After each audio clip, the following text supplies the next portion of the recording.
Hello and welcome to Housing TV News at the top of the hour, coming to you from our studios in the nation's capital, Abuja. I am Chris Jacobs. Our top stories.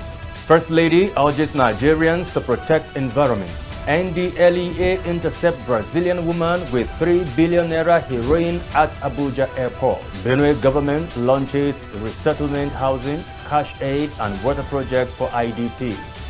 Another foreign scene. U.S. exports to Nigeria jump 60% amidst Trump-era tariff. Now the news in detail.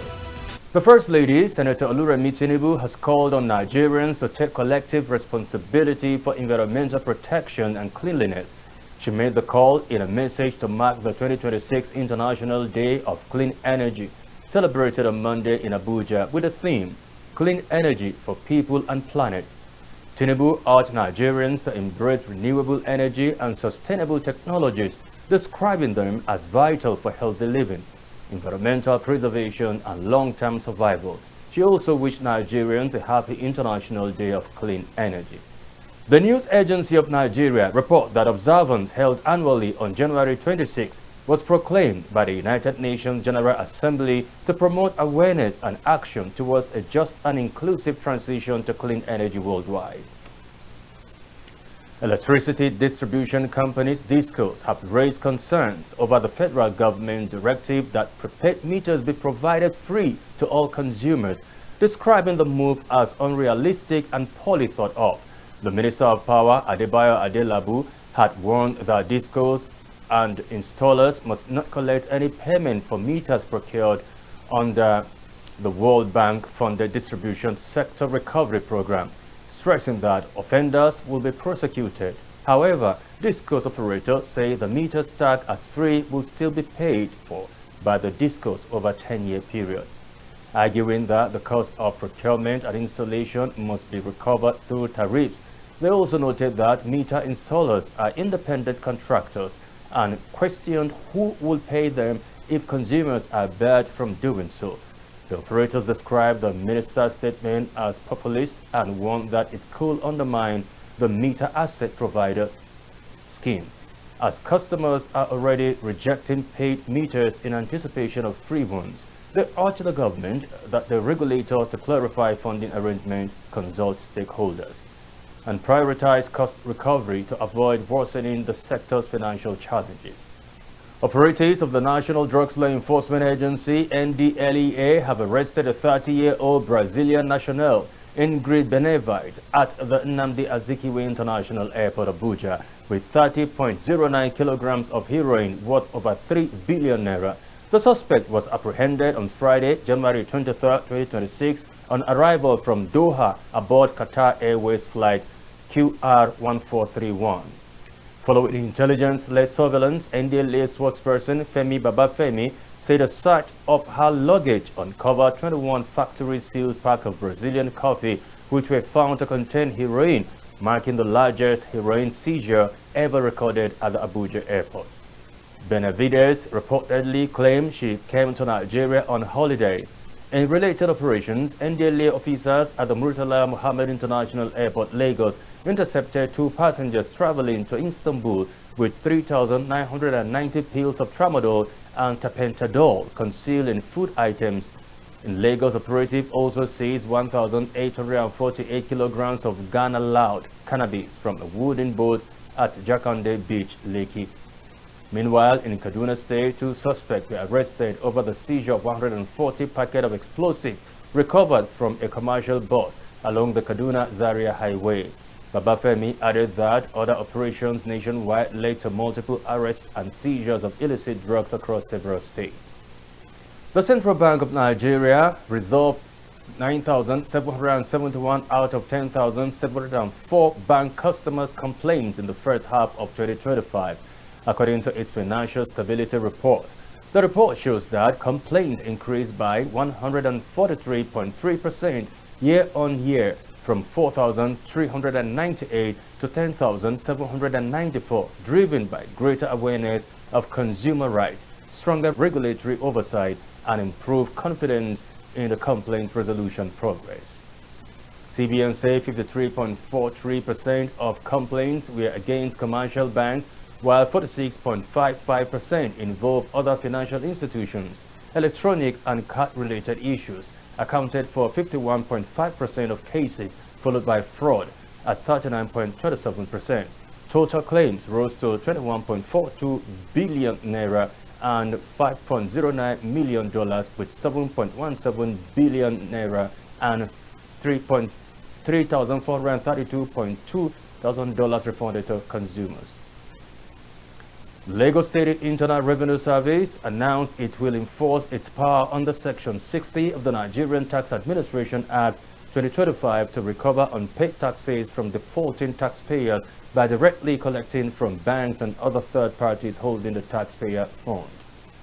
Under this power of substitutions, Lagos Internal Revenue Service can legally direct financial institution employers, customers, or any party owing money to the taxpayer to remit funds to the agency to settle outstanding tax liabilities such as personal income tax, capital gain tax, stamp duties, and withholding tax agencies.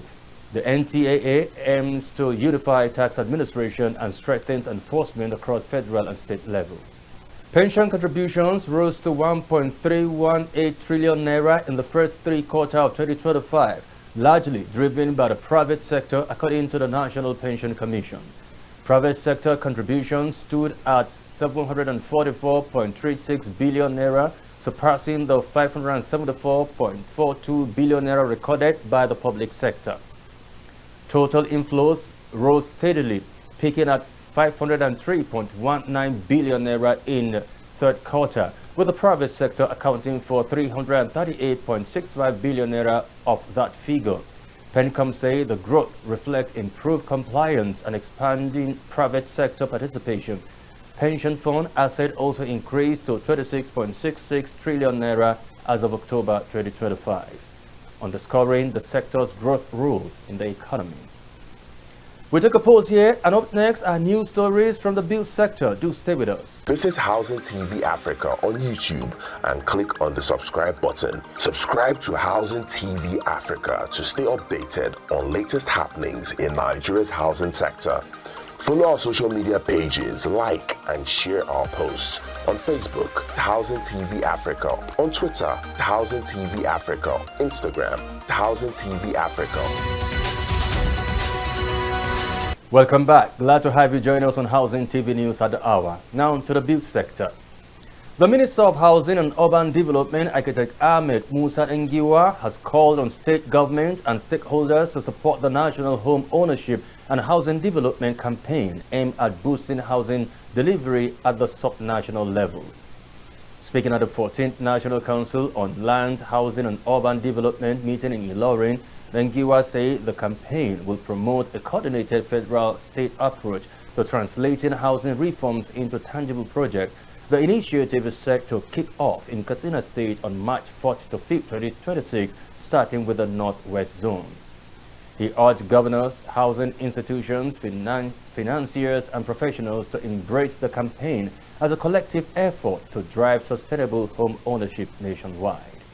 The Benue State government has begun construction resettlement housing for internally displaced persons in Yelewata community, Guma local government area, aiming to restore dignity and stability to victims of violent attacks. The event on January 22nd, 2026 also included distributing 50,000 naira cash support to 1,000 affected households and commissioning new water facilities to improve access to safe water. Deputy Governor Sam Ode, representing Governor Hyacinth Alia, reaffirmed the government's commitment to moving IDPs from camps to permanent homes and restoring normalcy. The Secretary to the government, Dickness Seramom Deborah Abra, described the project as a key milestone developed through extensive stakeholders management. Local leaders and community representatives praised the government's inclusive and people's-focused approach. Civil society groups and development partners also pledged ongoing support for sustainable recovery. The ceremony featured the foundation laying for housing unit, cash distribution, and water project commissioning, marking a major step towards long-term resettlement and community rebuilding in Guma. On the foreign scene, the United States recorded a $1.45 billion goods trade surplus with Nigeria in the first 10 months of 2025, reversing a deficit a year earlier as U.S. exports surged and imports from Nigeria declined. U.S. Census Bureau data shows exports to Nigeria rose 60.2% to $5.94 billion, while import fell 11.5% to $4.49 billion, flipping a $1.37 billion deficit in 2024 into a surplus. In October alone, the U.S. posted a $162 million surplus compared with a $103 million deficit in October 2024.